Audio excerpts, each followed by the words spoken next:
Bom dia, irmãos, bom dia, amigos, sejam todos bem-vindos a mais uma aula da Escola Bíblica Dominical. E hoje, de uma maneira muito especial, nós queremos abrir essa aula. Especial porque estamos em festas. Sim, a primeira Igreja Batista do Brás está celebrando 110 anos de organização. Uma igreja centenária que leva a Bíblia a sério. Uma igreja que mantém e preserva a sua escola bíblica dominical. Prova disso é que estamos aqui em tempos tão adversos. E a igreja continua com alegria disponibilizando seus estudos bíblicos, seus cultos, mensagens, a própria palavra de Deus a quem dela se interessar.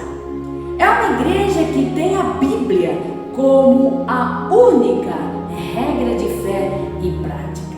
Então nós providenciamos uma surpresa bem gostosa para o início da aula de hoje. Nós vamos fazer assim. Primeiro nós vamos cantar, saudação é o tema daquilo que cantaremos. Na sequência eu mostro surpresa e depois então vamos para a aula de hoje, cujo tema do trimestre é muito próprio para uma celebração como essa de 110 anos da igreja. O tema do quadrimestre que a Escola Bíblica está estudando é Examinai as Escrituras. Vamos cantar então? Saudação!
Então a surpresa era o bolo. Sim, o bolo é de verdade.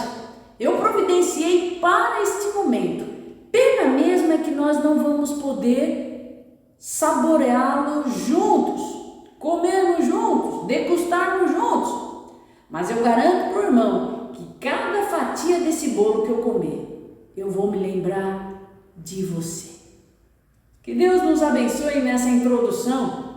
E parabéns, Primeira Igreja Batista do Brás, pelos seus 110 anos de organização. Vamos à aula de hoje?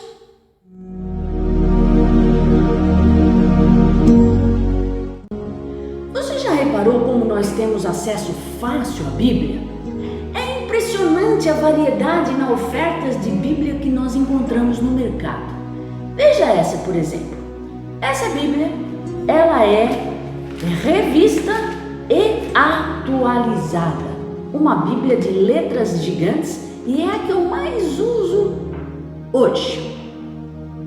Tem essa outra aqui, conhecidíssima, a NVI. O que é isso? Nova Versão Internacional.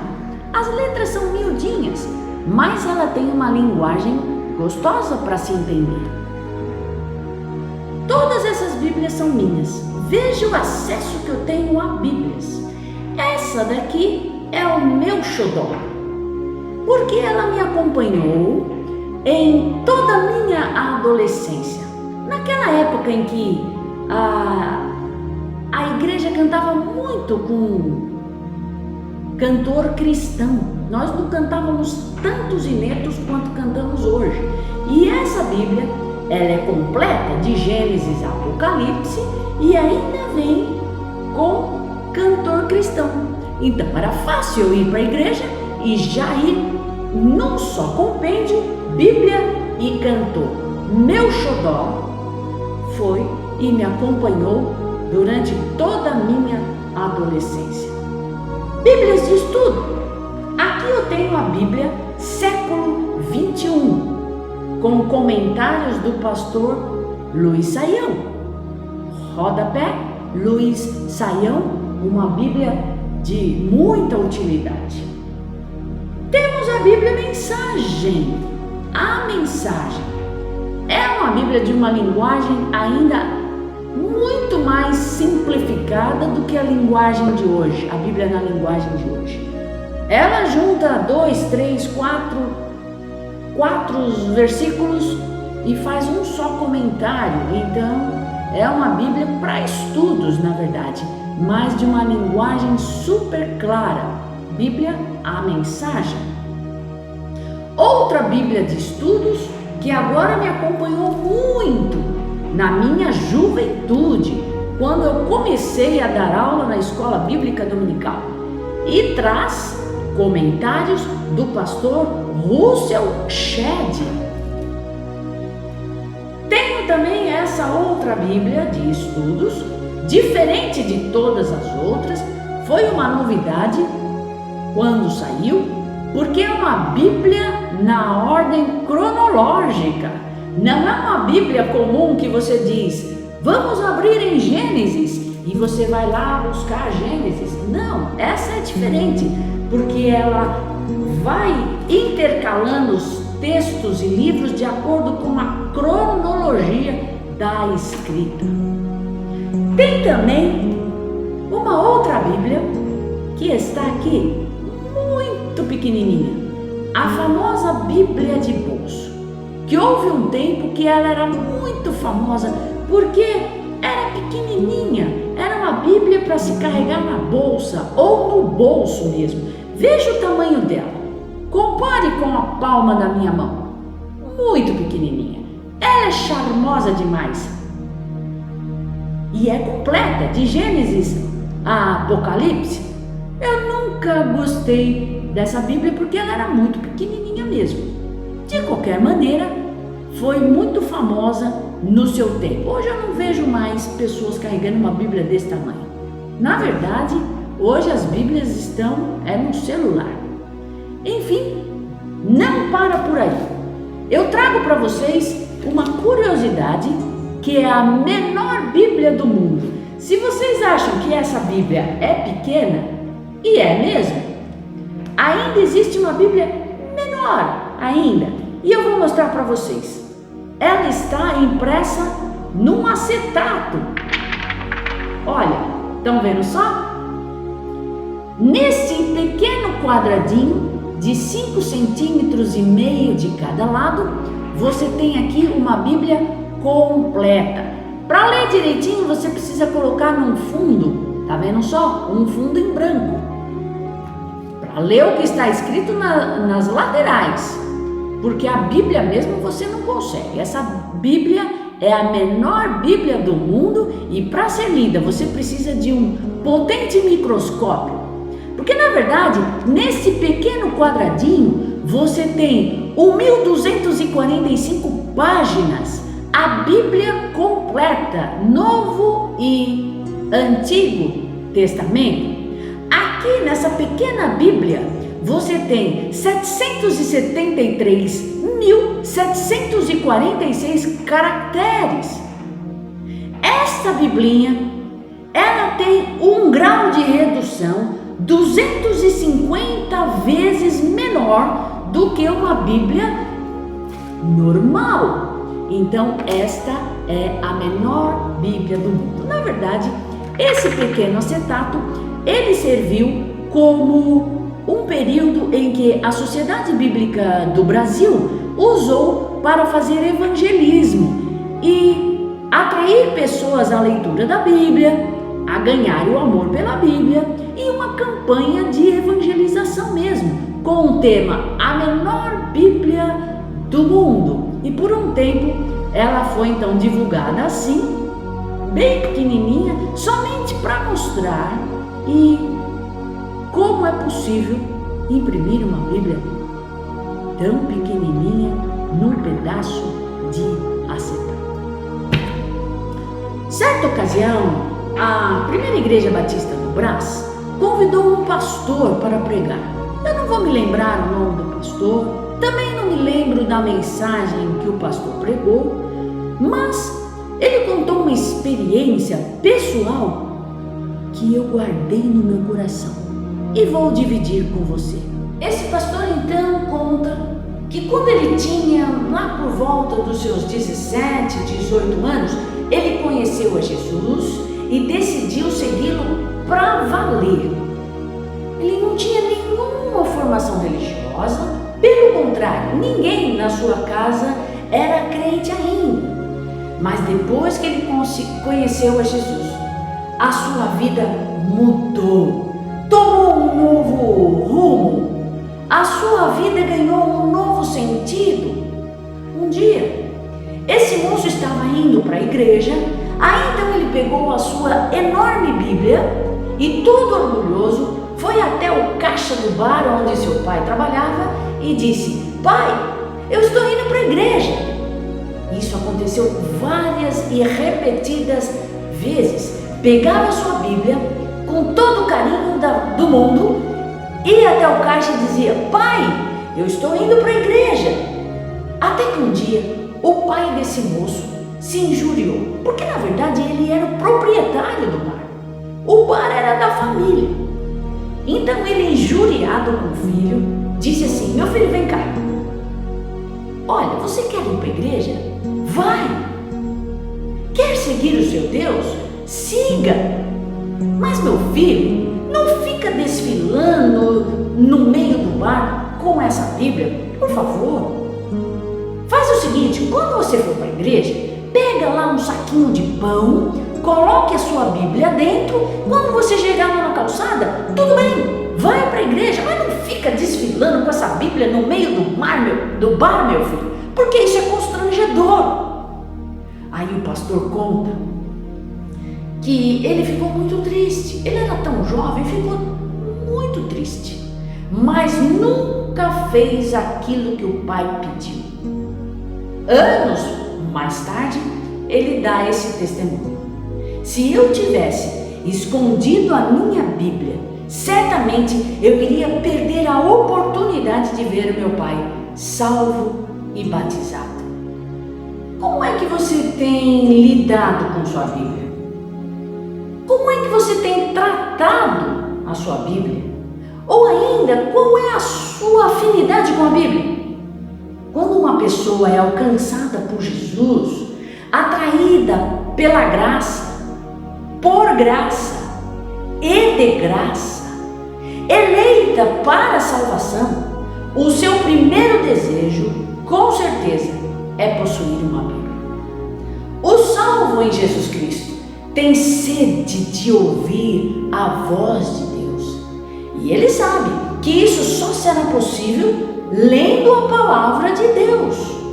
E a Bíblia é a palavra de Deus. É por ela que Deus se comunica. É por ela que Deus nos aconselha. O homem natural, em seu estado bruto, não entende nada das Escrituras. Já o homem espiritual, que passou pela experiência do novo nascimento, conta com a presença e o auxílio do Espírito Santo dentro de si mesmo. E esse mesmo Espírito é quem vai revelar para ele o Deus da Bíblia. E quanto mais esse homem descobre sobre Deus, mais ele ama a sua palavra. Certa ocasião, o apóstolo Paulo aconselhou aquele jovem pastor Timóteo com um conselho que é muito próprio para mim e para você. 2 Timóteo 2,15 vai dizer: procura apresentar-te aprovado, como obreiro de que não tem de que se envergonhar, mas que maneja bem a palavra de Deus. Ninguém pode manejar bem a palavra de Deus se não tiver um bom conhecimento dela. E só se conhece a Bíblia estudando.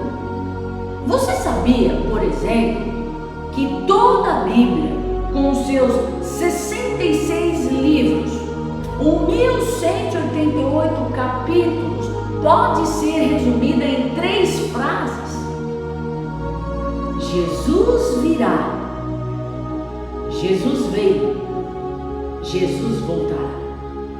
Jesus virá, Jesus veio e Jesus voltará. E como pode alguém ter chegado a tal conclusão? Resposta: estudando. A Bíblia não é um livro pronto. Ela precisa ser estudada, ela precisa ser bem interpretada. Para se chegar a essas 3 frases que resumem toda a Bíblia, houve esforço humano, sem dúvida. E claro, somado à iluminação do Espírito Santo. O autor da lição de hoje, ele apresenta para nós 3 técnicas de estudos da Bíblia que Jesus utilizou quando esteve aqui. Evidentemente existem outras técnicas, mas ele resolveu compartilhar conosco o entendimento dessas 3 técnicas: tipologia, alegoria e parábolas. Tipologia é a primeira técnica que nós vamos pensar. Tipologia. O que é tipologia? O próprio nome já nos ajuda a entender. É um tipo de, é um modelo de, é um exemplo. Veja, a Bíblia, ela é cristocêntrica. Tudo nela converge para Jesus Cristo. Por isso, cristocêntrica. Daí as 3 frases: Jesus veio, Jesus virá, Jesus veio e Jesus voltará. Tudo convergindo para Jesus. Tudo nela aponta para Jesus. É correto dizer que o eixo hermenêutico interpretativo da Bíblia é Cristo. Agora, quando se pensa em Cristo, se pensa na cruz. Não é verdade? Quando se fala em Jesus, você pensa na cruz. Pois bem, então pense na cruz. Pense na cruz. Agora imagine a sombra dessa cruz. Veja, a sombra da cruz é um tipo de cruz. Ela representa a cruz. Ela não é a cruz, mas é um tipo de cruz. E a cruz, propriamente dito, o objeto, a realidade, então, é o antítipo da sombra. A sombra é um tipo de cruz. E a cruz, que é o objeto, é o antítipo da sombra. Percebeu? Vou repetir. A cruz, originalmente, a cruz, o objeto, a realidade, é o antítipo da sombra. A sombra é um tipo de cruz. A sombra representa a cruz. A sombra aponta para a cruz, mas ela não é cruz, ela é a sombra da cruz. Ora, essa é uma técnica de se estudar a Bíblia enxergando Antigo e Novo Testamento. A carta aos Hebreus trabalha muito sobre essa questão quando trata muito dos nossos antepassados. Então vamos esclarecer essa técnica de estudos com textos. Talvez fique um pouco mais claro para você. Por exemplo, João 1:29. Vamos ouvir o que diz João 1:29. No dia seguinte, João viu a Jesus, que vinha para ele, e disse: Eis o Cordeiro de Deus, que que tira o pecado do mundo. João 1:29. Viram? Então, toda vez que a Páscoa era celebrada e um cordeirinho era sacrificado, ele apontava para Jesus. Então, o animal do sacrifício é um tipo de Cristo. E Jesus, a quem João apontava, eis aí o Cordeiro de Deus, é um antítipo daquele animal. Percebe? Jesus, então, é o antítipo do cordeirinho, porque o cordeirinho era a sombra, apontava para Jesus, que mais tarde tornou-se a realidade. Então, quando João diz, eis aí o Cordeiro de Deus, que tira o pecado do mundo, ele já vinha sendo anunciado toda vez que um cordeirinho era sacrificado. O povo já via na prática, via como que nublado ainda, não claro, mas por convicção ele sabia que o Cordeiro verdadeiro haveria de vir. Jesus virá.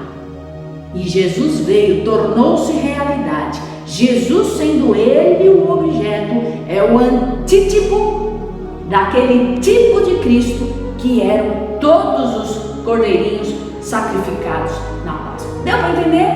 Vamos ao segundo texto, Mateus 12:40. Veja esse texto. Pois, como Jonas esteve 3 dias e 3 noites no ventre da baleia, assim estará o Filho do Homem, 3 dias e 3 noites no seio da terra. Mateus 12:40. Jonas, engolido pelo peixe, apontava para os 3 dias que Jesus ficaria sepultado. Então, Jonas é um tipo de Cristo. Aquele acontecimento, aquele episódio apontava para a morte e ressurreição de Cristo. Então veja, o grande peixe é a sombra, de certa forma, do túmulo de Jesus. Porque o grande peixe, ele engoliu a Jonas e o prendeu lá por 3 dias. Mas depois, de uma maneira milagrosa, algo improvável de se acontecer, Jonas saiu do peixe. Tudo isso apontando para Jesus, que ficaria morto dentro do sepulcro por 3 dias, depois ele ressuscitaria. Então, Jonas e o sepulcro aponta para Jesus e o seu túmulo. Jonas é um tipo, Jesus é o antítipo de Jonas. Deu para entender? Então, fazendo essa sombra e a realidade, você tem a técnica de estudo chamado tipologia. E assim por diante. São muitos tipos de Cristo. Adão foi um tipo de Cristo. O tabernáculo, quando Jesus mandou que construísse, ele representava o próprio corpo de Cristo, mais tarde, etc. Então, esse é um estudo chamado de tipologia.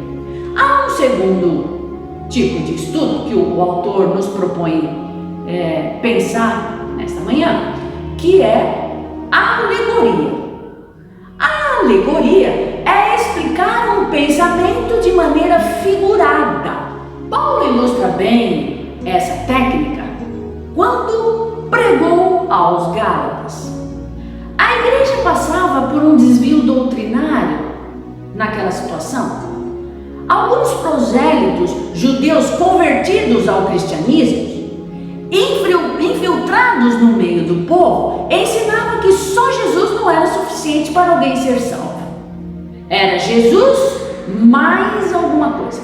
Jesus mais alguma coisa. Jesus mais filosofia. Jesus mais legalismo. Jesus mais misticismo, etc, etc, etc. Só Jesus não era suficiente. E Paulo percebeu isso. Então, para corrigir esse desvio doutrinário, Paulo prega um sermão usando a técnica da alegoria. Ele prepara toda uma argumentação e na sua argumentação ele coloca a técnica da alegoria. Ele usa o nome de duas pessoas, Sara e Agar, que foram mulheres de Abraão. Vamos conferir isso? Gálatas 4, de 21 a 26. O texto vai em Gálatas 4, de 21 a 31, mas nós vamos ficar só com 4, de 21 a 26. É o suficiente para nós entendermos qual é a técnica da alegoria. Vamos ao texto? Gálatas, capítulo 4, versículo de 21 a 26. Dizei-me, os que quereis estar debaixo da lei, não ouvis vós a lei? Porque está escrito que Abraão teve 2 filhos, um da escrava e outro da livre. Todavia, o que era da escrava nasceu segundo a carne, mas o que era da livre, por promessa. O que se entende por alegoria, porque essas são as 2 alianças. Uma do monte Sinai, gerando filhos para a servidão, que é Agar.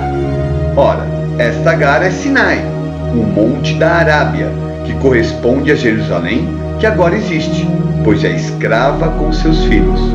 Mas a Jerusalém, que é de cima, é livre, a qual é mãe de todos nós. Você percebe no texto, então, a comparação que Paulo faz entre Agar e Sara, referindo-se à antiga aliança, porque aqueles crentes estavam querendo voltar ao rudimento da lei.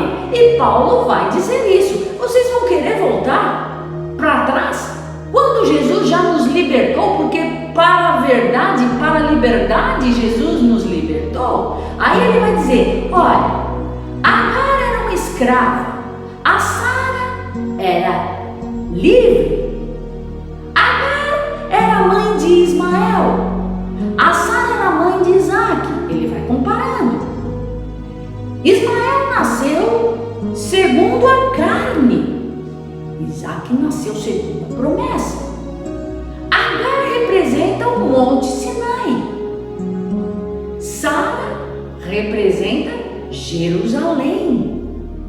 Jerusalém, e diz o texto, Jerusalém de cima. Aproveitando a teoria, a técnica da tipologia, Jerusalém é um tipo de céu. Então percebe, tudo isso fazendo menção à antiga aliança. Paulo vai usando dessa técnica da alegoria e ele vai então levando uma explicação, usando um pensamento de maneira figurada através dessas personagens. Percebe? Paulo usa de alegoria no seu sermão. É isso que nos propõe o estudo da alegoria. Também uma maneira de exemplificar. Parábolas. Nós podemos simplificar essa ideia de parábolas como sendo uma técnica de comparação. Estudamos recentemente no quadrimestre anterior sobre parábolas. E o que é parábolas? Nós já sabemos. Parábola, então, é a ideia de comparar. A técnica de comparação para se ensinar uma verdade. Por isso que em suas parábolas Jesus repete tantas vezes: o reino dos céus é semelhante a, o reino dos céus é semelhante a. Ele fala muitas vezes dessa maneira. Jesus usa de exemplos do cotidiano do povo. Então ele cria uma história e em cima disso ele aplica uma verdade. A ideia era provocar uma reação na pessoa, fazê-la pensar. Agora, toda parábola tem uma ideia central. É importante descobrir qual é a ideia central dessa parábola e a ser estudada. Nós precisamos dominar qual é o centro da fala da parábola para não ficar vagando aí em heresias e nem falando bobagem. Precisamos descobrir o centro da parábola nessa técnica de estudo. Outra coisa, o que facilita no estudo de uma parábola é fazer perguntas. Sim, para se interpretar o mais corretamente possível, nós precisamos fazer perguntas ao texto. Como, por exemplo, descobrir o auditório. Para quem é que Jesus está falando? Para os seus discípulos? Para a multidão? Para os religiosos da sua época? Outra pergunta: qual é o assunto que aborda essa parábola? Antes dela e depois dela, o que vinha sendo dito? Para que você encaixe a ideia central da parábola. Como é que ele começou e terminou essa parábola? Quais os detalhes de quando ele começou e de que maneira que Jesus terminou? Quais eram os aspectos culturais que envolviam aquela situação toda? Etc, etc, etc. Então você vai fazendo perguntas. A parábola é dinâmica no seu estudo. Então esses são basicamente, de uma maneira simples, a exposição dessas 3 técnicas de estudos: a tipologia, a alegoria e as parábolas. Conclusão: todo estudo exige esforço e interesse, mas eu tenho uma boa notícia para você. Você não vai deixar de ir para o céu por saber ou não saber essas coisas todas. Saiba, porém, meu querido irmão e meu amigo que nos acompanha até agora, que Deus se alegra com um coração piedoso e que se interessa por sua palavra. Quer alegrar o coração de Deus? Estude a sua palavra. É pela Bíblia que Deus fala. É pela Bíblia que Deus se comunica conosco. E eu fecho essa aula com Hebreus 4:12, que diz: porque a palavra do Senhor é viva e eficaz, e mais afiada do que qualquer espada de 2 gumes, e penetra até o ponto de dividir a alma e o espírito, juntas e medulas, e é apta para discernir os pensamentos e as intenções. Essa é a nossa Bíblia. Ficamos por aqui. Que Deus nos abençoe, que você tenha um domingo agradável, feliz e parabéns, Primeira Igreja Batista do Brás, mais uma vez, pelos seus 110 anos de organização. Até uma próxima.